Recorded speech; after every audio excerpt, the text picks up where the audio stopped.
It's great to see everyone here. This is awesome, man. Just seeing everyone's face here on the gallery view. So killing.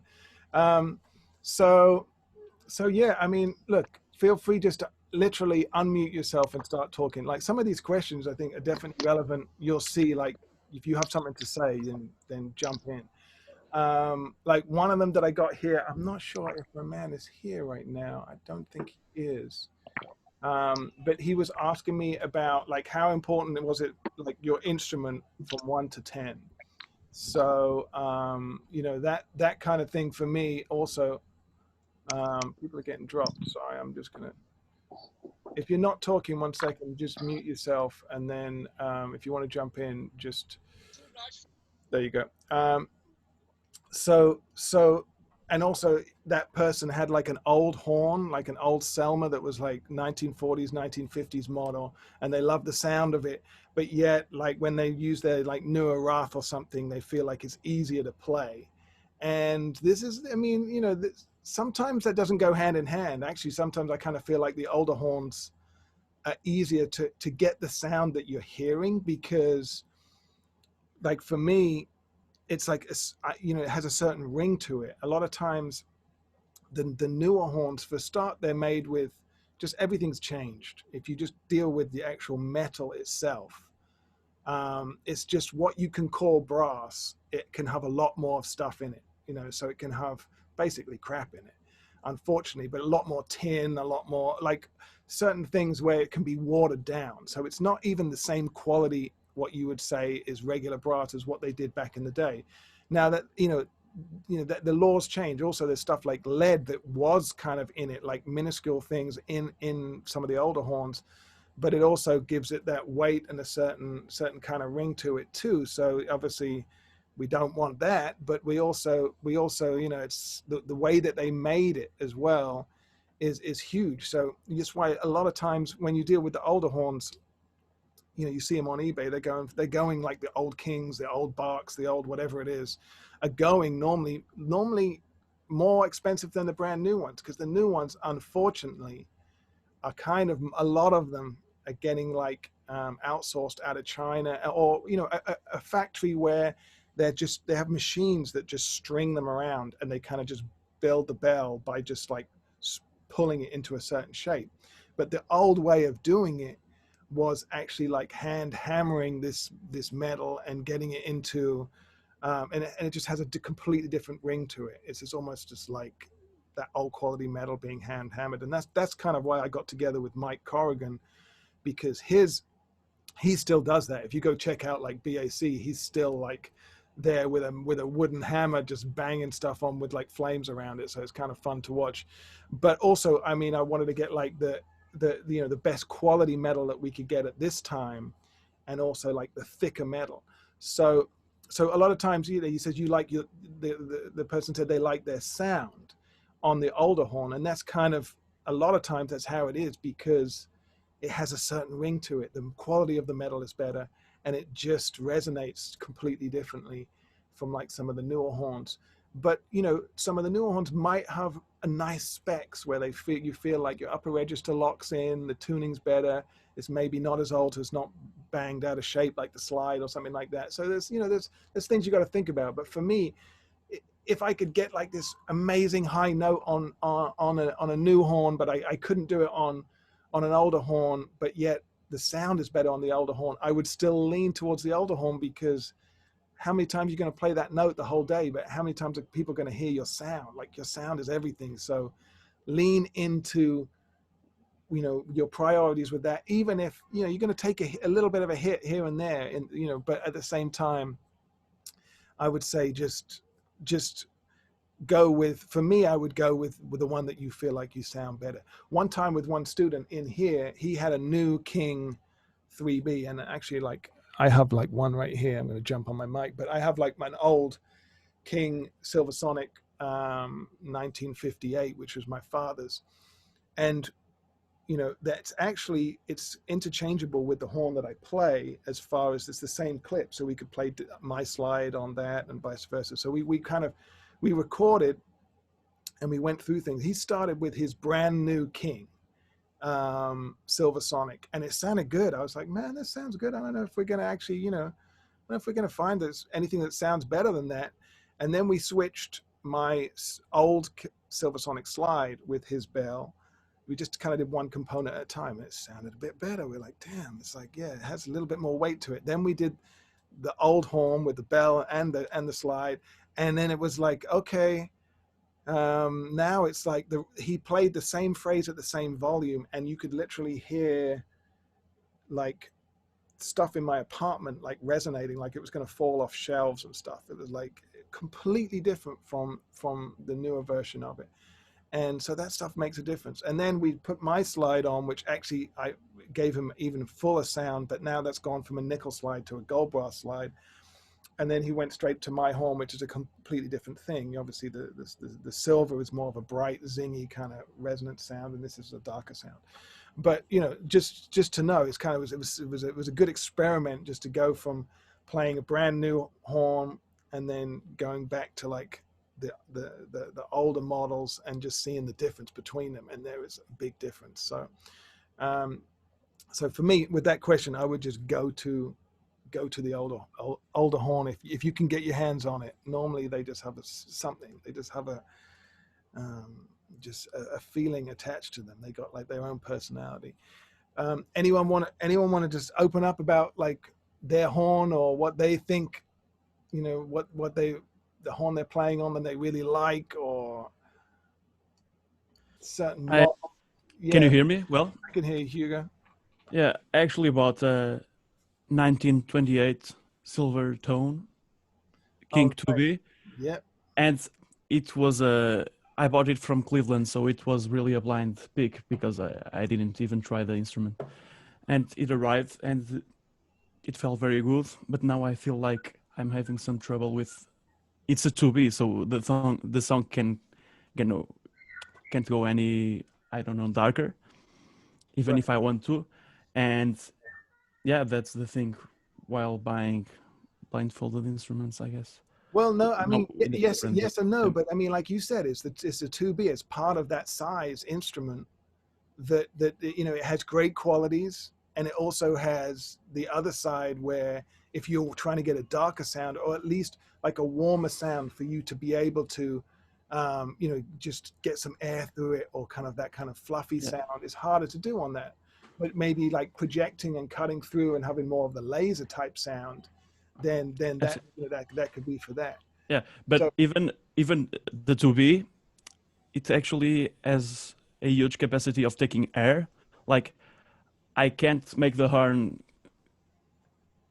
I don't know how to express this, but the air can take as much air as I give it. Like it doesn't break. The sound never breaks. It's a really good instrument. right, exactly. That to me is to do with the metal. And there's nothing wrong with a thin metal. Sometimes that can be very like it can speak very quickly when you have like a thin metal. It's almost just like just if you try flick it and it just kind of rings right away.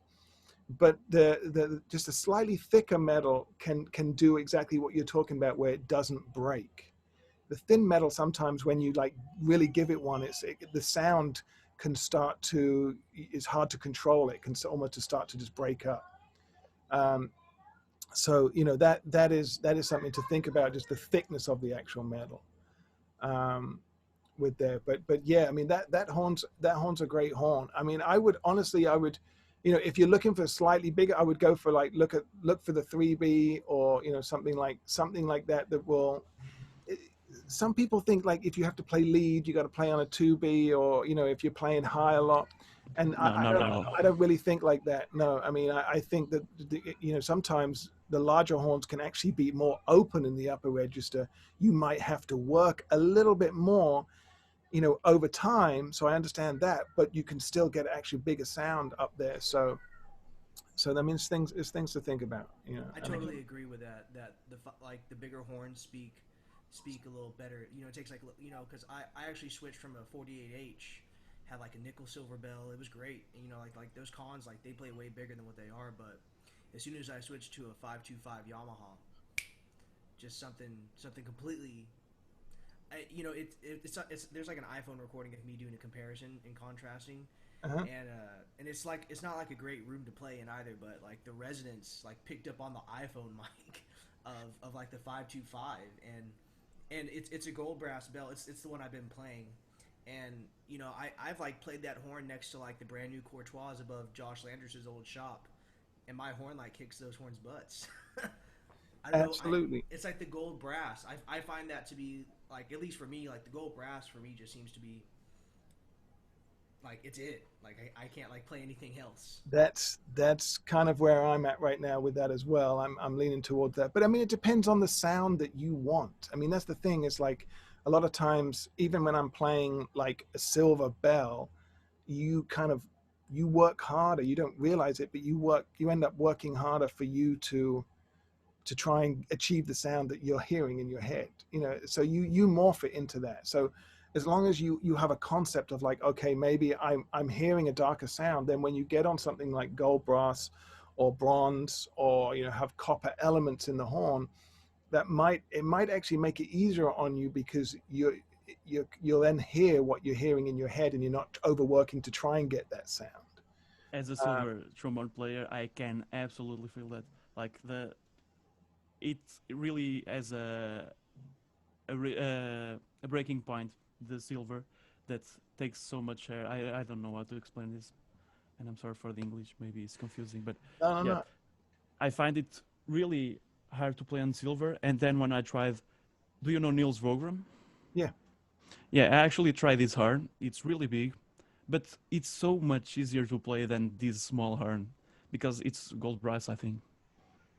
Yeah, and also, that don't sleep on like bigger horns. Don't think that they're gonna be, need more air and it's harder to play. Sometimes it doesn't work like that, especially with your mouthpiece setup. Finding that the two that kind of that mix and kind of gel is like the perfect piece of each puzzle is definitely important. But don't necessarily think, I mean, I've got this set up right now, and if I go to a bigger horn, I'm going to need more air, and it might be harder to play over time. It doesn't always work like that. Sometimes you will be seriously surprised when you pick up a horn that's like a larger bore than yours, but you actually somehow it just speaks. It's like you don't have that latency. Sometimes if you're used to a really small bore, it's like you're almost pushing that air through, rather than it just being really open, and it speaks like right away when you go to a larger bore. So there's definitely, I would say, just be open. Just don't think that I have to be around a certain size. If you go to a store, just be open to trying lots of things. For me, why I kind of designed the horn that I play right now is it's kind of like on the verge of what I like personally. And so it's a little bit of selfish thing, but at the same time, there's not a horn out there that's like it. So I didn't want to just copy another horn and then just slap our brand on it and say this is my model. I mean, there's kind of a lot of that going on, but this was like definitely unique specs. So when I get to a 525, sometimes, although I like the sound of it on a slide, it can feel a little spread for me. Like it feels like I've kind of thinned out the sound, but now it's spread. So around me, it feels bigger, but I lose a little bit of that kind of roundness and that punch that you get from like a 508 or something slightly smaller than that. So I stayed with the 508 bore size on the slide, but then went with gold brass stockings, and we really like that. To me, there's a big difference between that and that old 1958 nickel king slide that is the same size.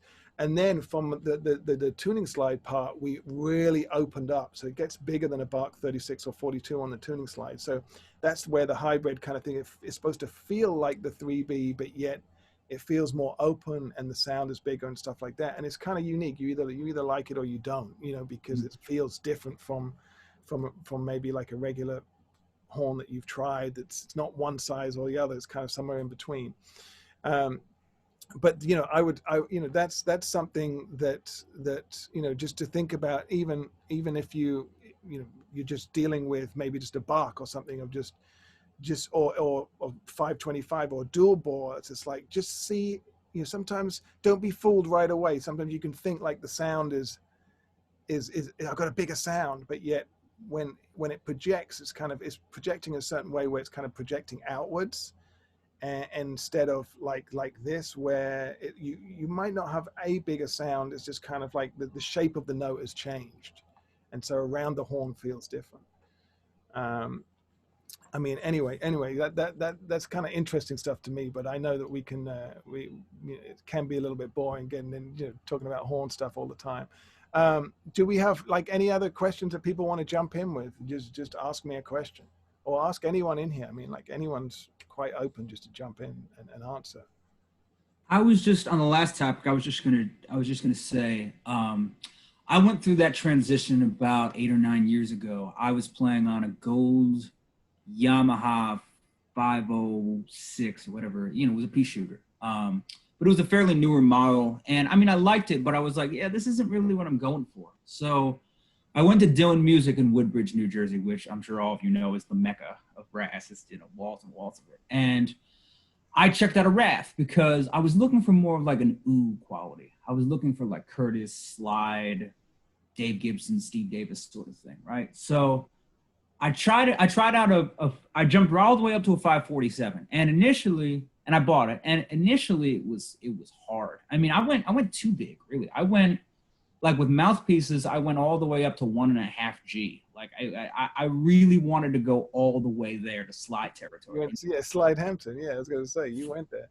Yeah, and coming from a 506, it was too much too fast. Like no matter how much I warmed up, no matter how many lip slurs and long tones I did, like it wasn't happening. And somebody was like, "Man, it's too big. You should come down a little bit." And so I did. I play on a Bach Megatone 4G.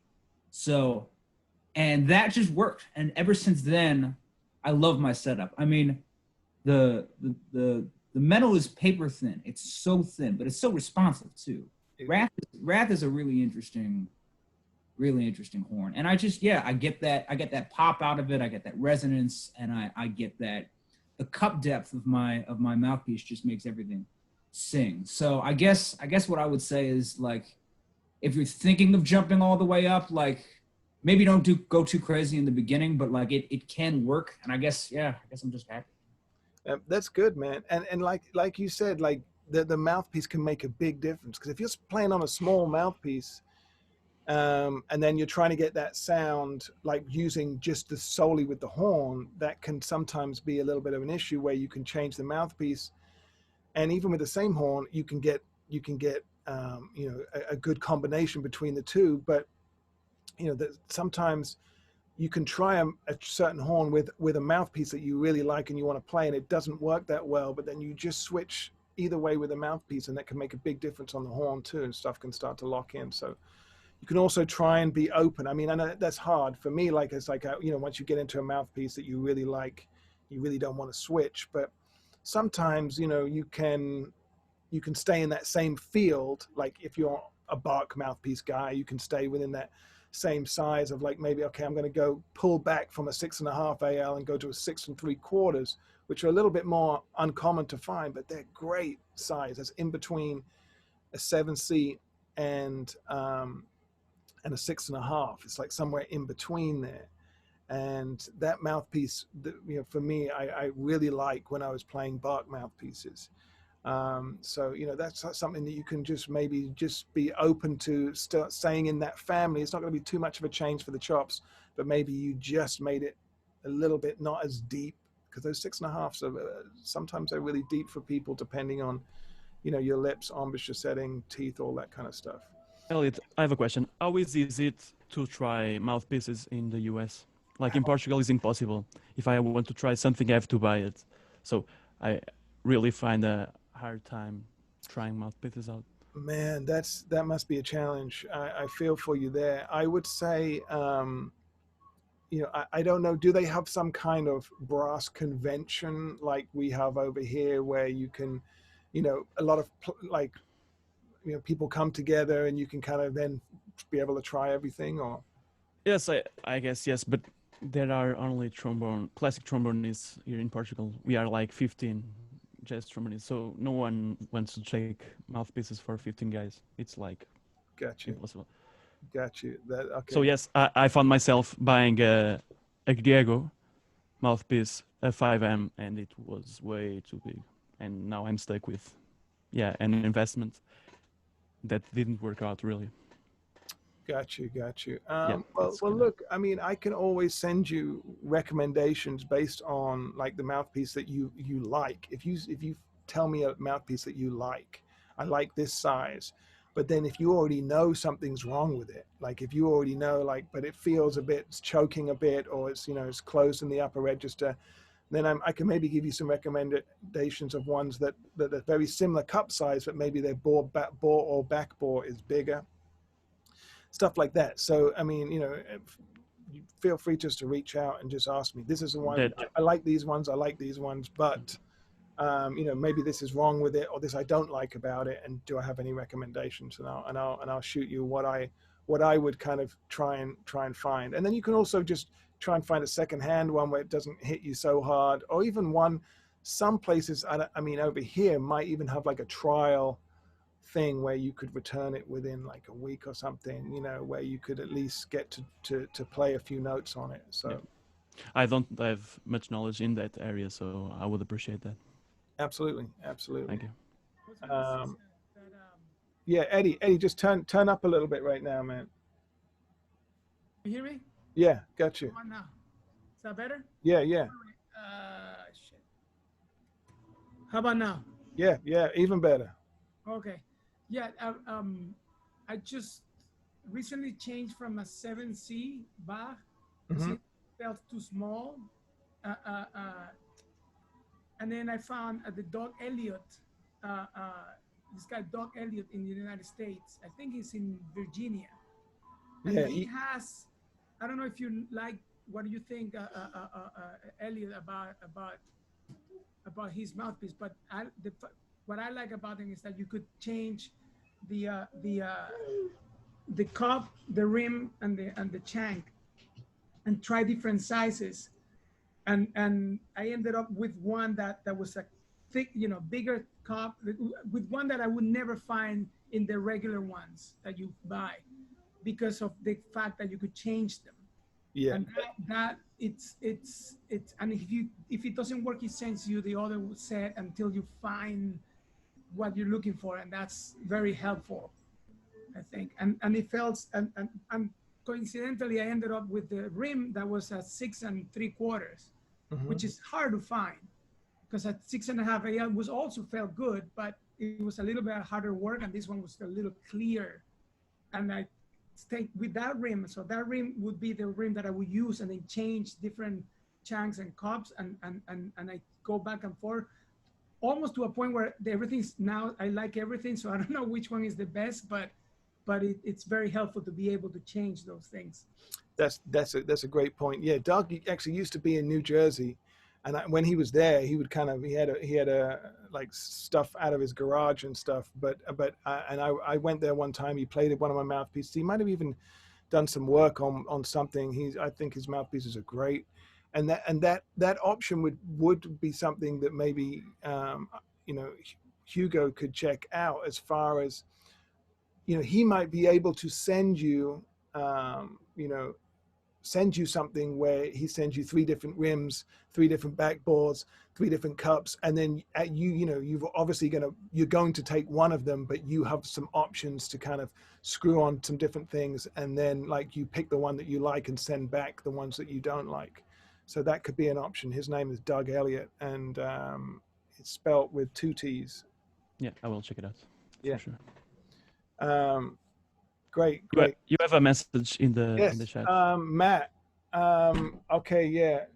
About getting the most out of transcriptions without taking licks from it. Okay, that's a good question, because as much as you might hold like a transcription that you did of whoever it is. I mean, if you're doing it, it's probably someone that's had an impact on you.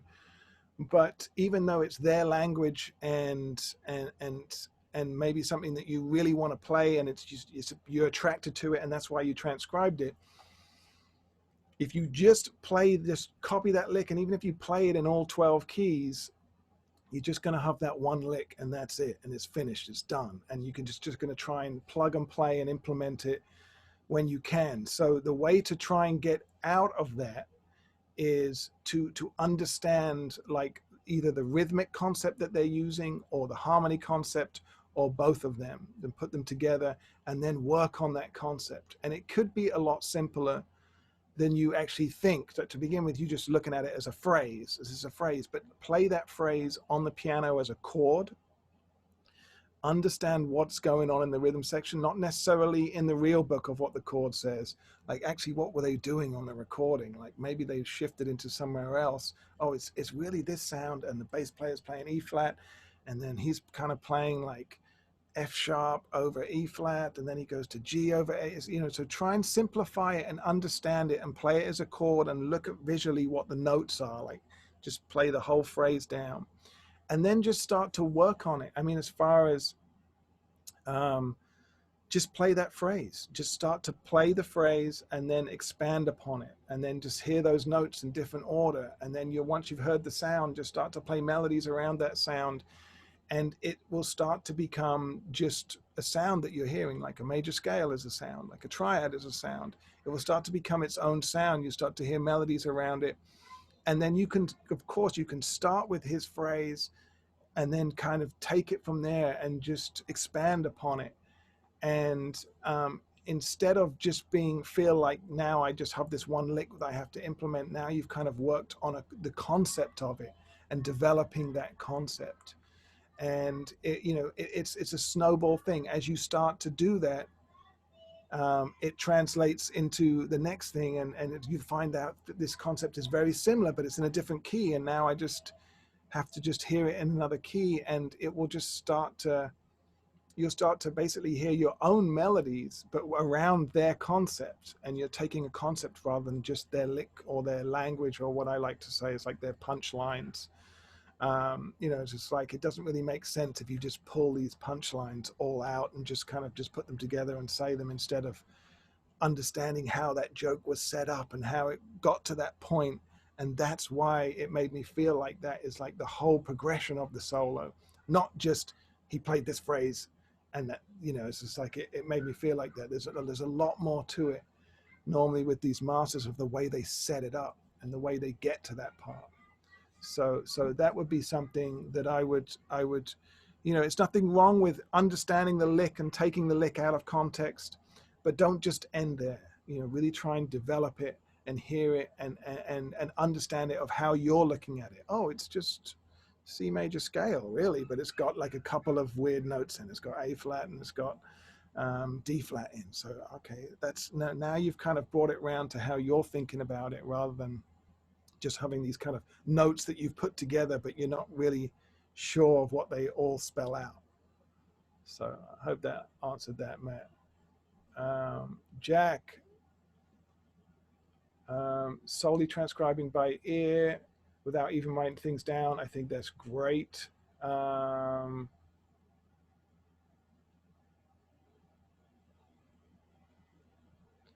missing out by neglecting to write all the stuff.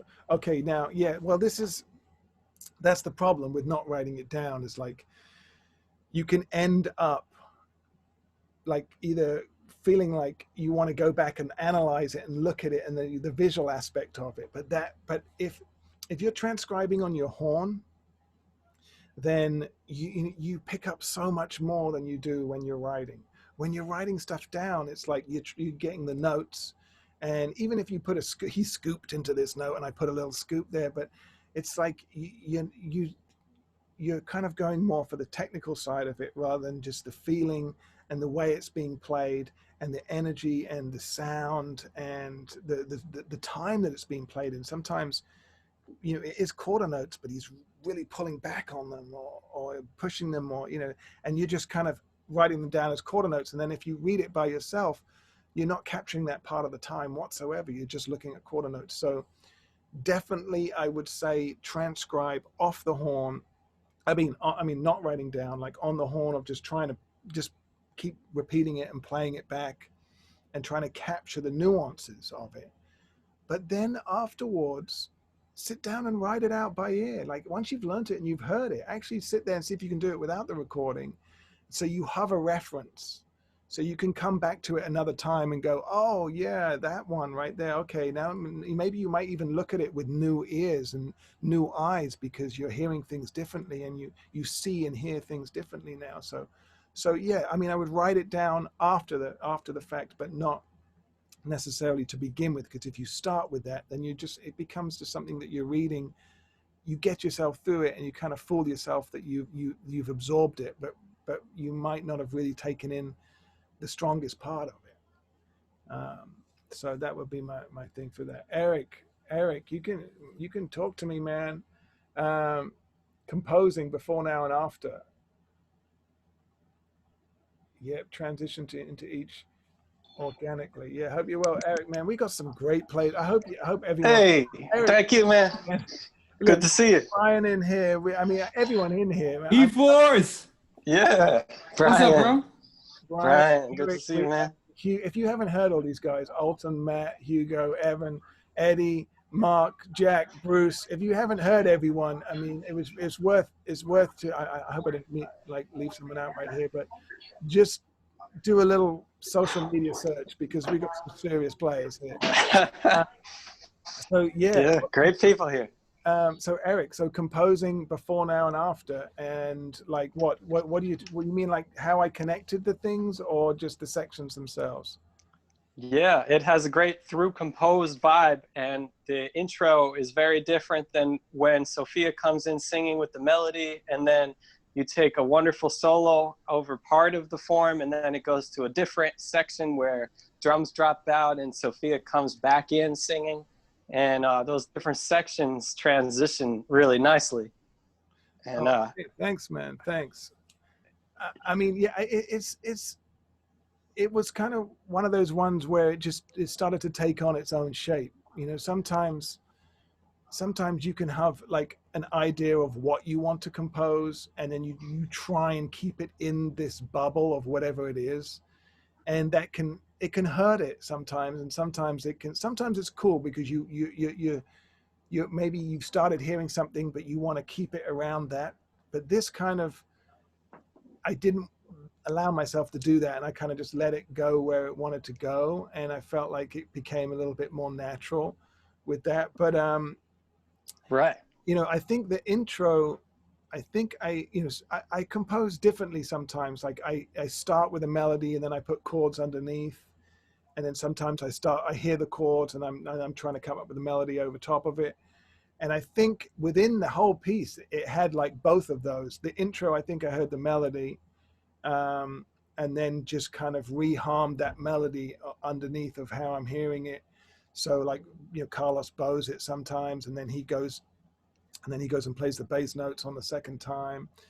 You know, so there's that kind of melody that then kind of shifted into, you know, this other thing that I was hearing. If I would play those chords from the intro, I was hearing it go into the next part, but at the same time, it was something else. It was something different. So it was a matter of just maybe I kind of just let the intro just end and then start it up again into something else. And that almost happened again in the very middle after the solo section. Now I kind of wanted it to go into swing at some point. That was the one thing that I wanted it to do. And so but instead of like forcing it to do it melody wise, I thought like, I'll just let it happen naturally in the solo. And that was good and bad, because you know, when you tell the rhythm section just naturally go into swing, and then like, I think one of the takes that I did, you know, it wasn't set like we're going to go into swing at this point, and it goes into double time as well. So it was like, we're just going to kind of fall into it. And I might have played a couple of phrases that were double time. So they were like, oh, he's going into it right now. And then it kind of, you know, it felt like it just switched really quickly. And then another take, it's like one person went into it and the other person stayed there for a minute and then went into it. And so that was actually, even though it was part of the improv, was kind of one that I had to really choose the one where I felt like musically we all were on the same page and fell into this at the same time. That was, so overall, that tune we did the most takes of. We might have done 4 takes of that, and that was a blow to do 4 takes of it.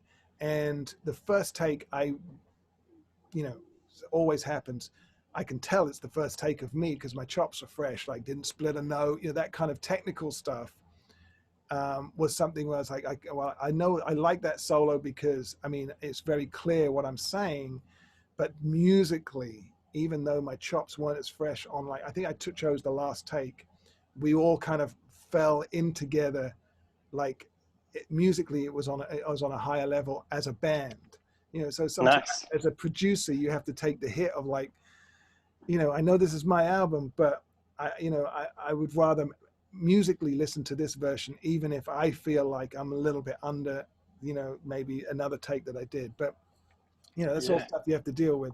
But that's kind of like how, like, that one was something I was definitely open to just seeing where it went. And even that middle section, I wasn't even sure if I was going to have that in there until we got to rehearsal. And I thought, let's try it, because sometimes it felt a little out of context, but I felt like the tune needed it, coming from that swing, to get like have a break from it and then go back to the beginning. So I know it needed a transition, an interlude, but I love that. Yeah, wasn't man. sure if I was going to use it at the point. I mean, it was almost getting crossed out like on the day. So, you know, it stayed in, but yeah. Actually, I got another question that came to my mind. The Quarantine Blues with Jazz Lincoln Center. I'm wondering, what was it like recording that? Because you wrote, people different in the band wrote different choruses for it, and you wrote a chorus of it. And like, what was that process like? And when you recorded it, did you just hear a click track or? No, so it was really challenging. It was the first one that we did, so we were still finding our footing with that. But what happened was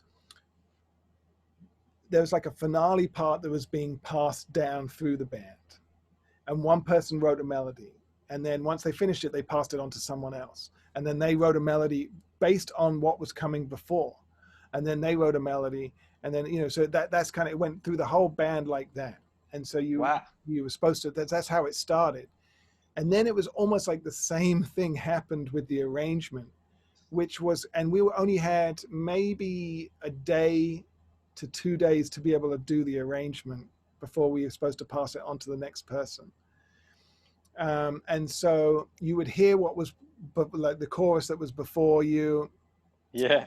And then, you know, you already knew the melody that they'd done, but now you were going to try and arrange it, come out of their chorus and somehow attach it into your chorus. And you know, so you had to sometimes start with the same instrumentation. Like someone had someone on clarinet, like you couldn't just suddenly have them like straight on tenor. You know, we had to know stuff so we could continue the arrangement. And then it started with the rhythm section, like either the bass or the drums recorded first, so they just swung through first, and then then the bass, then the piano, and then the leads of each section. Or even this got very complicated because some people had written lead for people that weren't the lead in the section. So what happened was, like, so say I had lead for like 4 bars, I was recording that so people could hear me play it and get with the phrasing of how I was playing it. So it actually ended up being very challenging. And then we would go, and then like I would re-record my other parts after I'm listening to like the lead trumpet or lead trombone or whatever it was in this section. So I had it all marked out, like every chorus I had, like this person's leading that section. This, I had it like a whole stuff going on. And as I'm playing, I'm listening to that person. But at the same time, we recorded, because the camera was on, we recorded just like one long take. It was like 7 minutes of just playing everyone's part. So yeah, that's extensive. How we put it together, yeah. But it was, it was the first thing that we did. So I don't think it was the best quality sound-wise. Some people were just using the mics in their phones. They had no interface or anything. They were just doing phone stuff. So, I mean, it wasn't sonically our best, but it was a great effort. And just to throw ourselves in the deep end, like right away, it was like, this week, this is what we're going to do. You're going to write a blues head that has something to do with the persons before you, and then you're going to arrange it, when it comes back round again. So it was cool. It was definitely different. Never done anything like that. Amazing stuff. The intonation was so great too. Oh man, well that was also something that we were you know, we had a tuning note, but we had to kind of tune up to the piano because there's no change in that. So, you know, it's like, and the piano was Dan's in his house, you know, so Yeah. it's things that you don't really necessarily think about as far as you're just used to going to a gig and having the piano tuned. And, but, you know, there's definitely, you know, the virtual stuff, there's some added things in there that can be challenging. Thank you. Yeah, Eric, great to see you here, man. Likewise. So I've got another question here from Eddie, just use of vibrato. And okay, so so my use of vibrato is very unique and sometimes can be lyrical. Does it help with your playing? And I feel that it helps with me when I use it. Okay, yeah, Eddie. I mean, that stuff can be a big part of your sound. I mean, if you check out like Freddie Hubbard, Woody Shaw, I mean, everybody, they have their own vibrato. They play one note and you know it's them. A lot of times that's kind of the stuff that I'm trying to get to myself and with students when we're transcribing. It's not always the notes, it's the vibe, the time, their vibrato, their sound, how they're playing.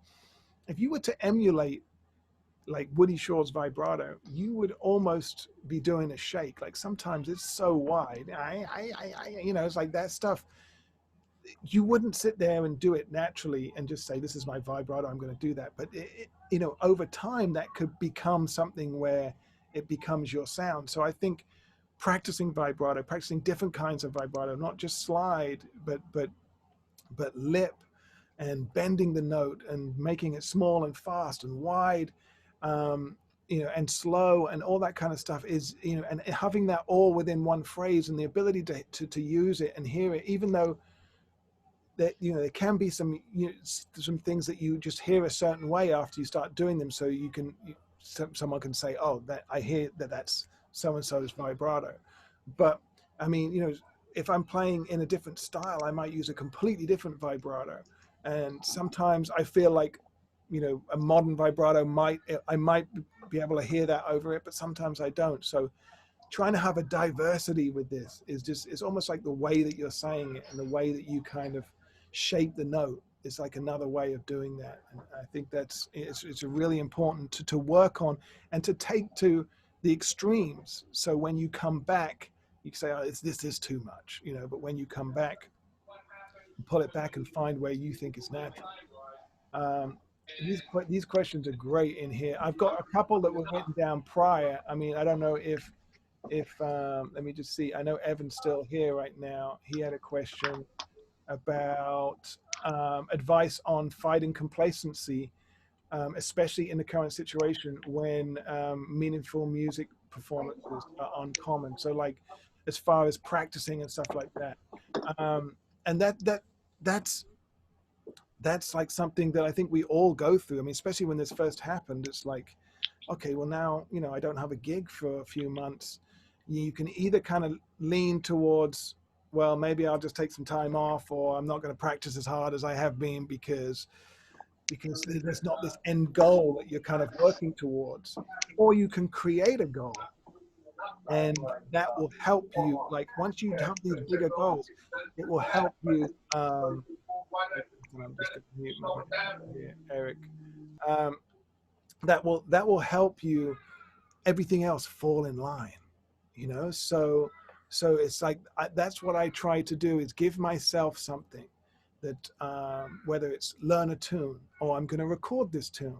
It doesn't have to be for anyone else but yourself. If you don't want it to, it can on social media, something that you've given yourself a little just a little project to do. And then your practice you'll start to practice towards that project. You'll start to check out music to do with that project. And you're keeping yourself inspired through something that you want to do and that you've created. And that is what I kind of do that keeps me in line. It doesn't necessarily have to be a lot of time, because, you know, as you get, you know, when you're just practicing in general, as you I don't want to say get older, but as you start to have less time to be able to practice, then you start to find ways to make more of your time. You know, so it's like, I only have an hour today.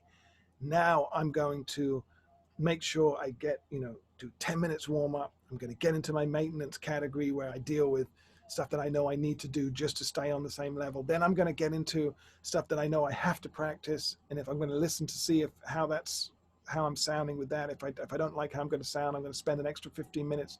Then I'm going to get to this stuff that I want to practice to do with this concert that I have coming up, whether it's virtual or, you know, live stream. Then I'm going to do, you know, so it's like I'm making sure that I'm not just there playing my horn and not necessarily, I mean, I'm getting a lot of face time in if I'm playing my horn, but I'm not really working on something.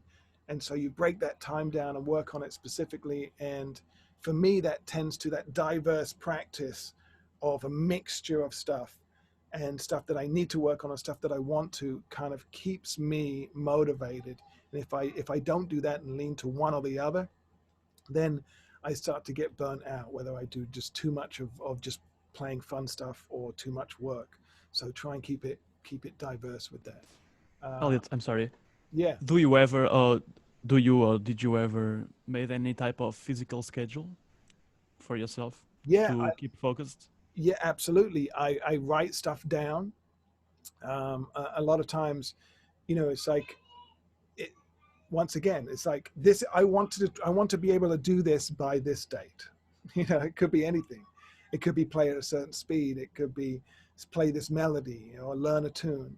And then you can from then say, okay, well, I'm going to play it every day, but I'm also going to evaluate every day whether I'm getting to that goal or not, and whether I need to put more time in, or maybe I can back the time down a little bit and direct that towards something else.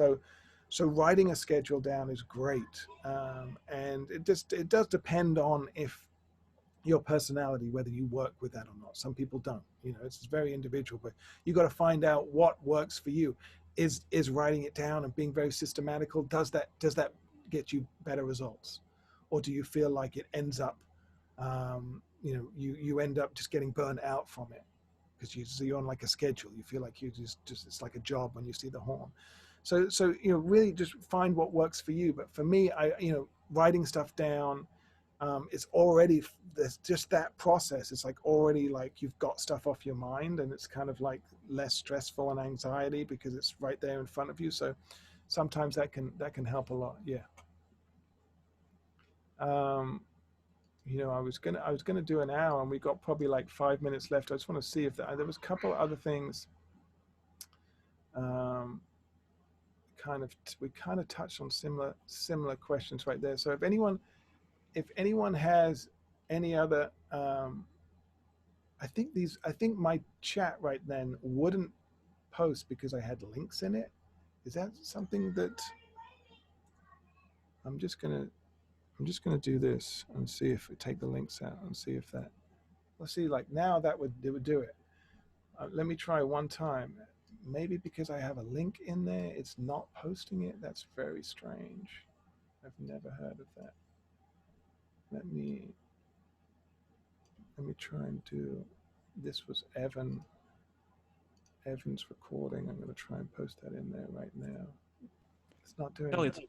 just an idea. Maybe it's easier if you do a group on Instagram or WhatsApp or something like that to post that type of stuff. You know what? I think I'm going to have to, yeah, because it's not letting me post a link in the chat, and I don't know if that's a security thing or something that's going on with Zoom.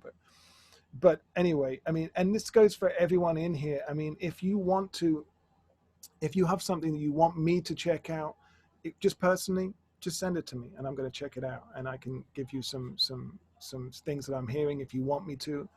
But also if you just want something where you know, I can send it to the rest of the group, then we can do that too. And, you know, I'll do that as well. And I can do one a month. So if you just have one right now, I'll send it to everyone. And then if you want to send me something different next month, you can send me something different. So we'll try and keep on top of it like that. And I'm always interested in just hearing new recordings of everyone here. So great. I think maybe we could just do maybe one question if we have one, and if not, I'll call it and thank everyone for coming. So up to you guys. Did Brian unmute himself right then? I did. On the verge. I saw it on your face right then, Brian. Yeah, I have a question, but it's maybe a big one. Um, what's to piggyback off of Eric's question? What's it like to be in the Jazz at Lincoln Center Orchestra? It's great. I mean, you know, for a start, you're playing all different kinds of jazz and from all different eras with amazing musicians. And up to now, we've been extremely busy. Obviously, like this situation has kind of put a wrench in everything. And we're still busy. You know, they have a summer camp that's going on right now that you guys can check out. And I'd recommend that. But you know, so it's amazing. It's amazing, and I wouldn't want to say anything bad. I have to search to say something bad about it. I mean, I really enjoy it. The environment is great to work in. I mean, you know, for me, even though it's music that I mean, sometimes some of the earlier eras, I mean, I grew up on listening to, but now that I feel like I'm musically in a different place, it's like it's very cool to come back and revisit it and try and hear it, like I said earlier, with fresh ears. It's like, how can I play some of this early era stuff, but at the same time, I don't want to just sound or try and do a bad copy of like Jack Teagarden, Tricky Sam and stuff. I want actually for it to sound like myself playing it, but within the style.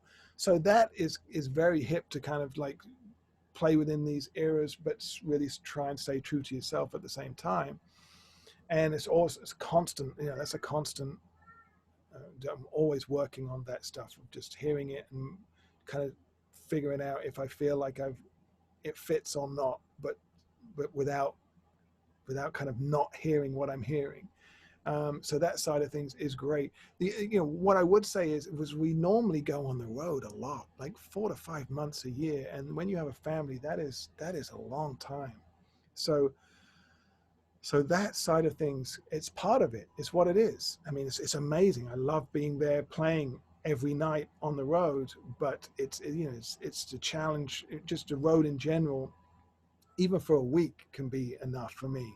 But if you go out for a month and you're dealing with eating a certain way, you're not getting as much sleep, traveling all the time, and that kind of stuff, and then being away from you know, just like my little one, it's rough. It can be rough. So that would be something that you know, it's definitely something that takes a hit from being there, and also being able to do as much of my own stuff as I would like.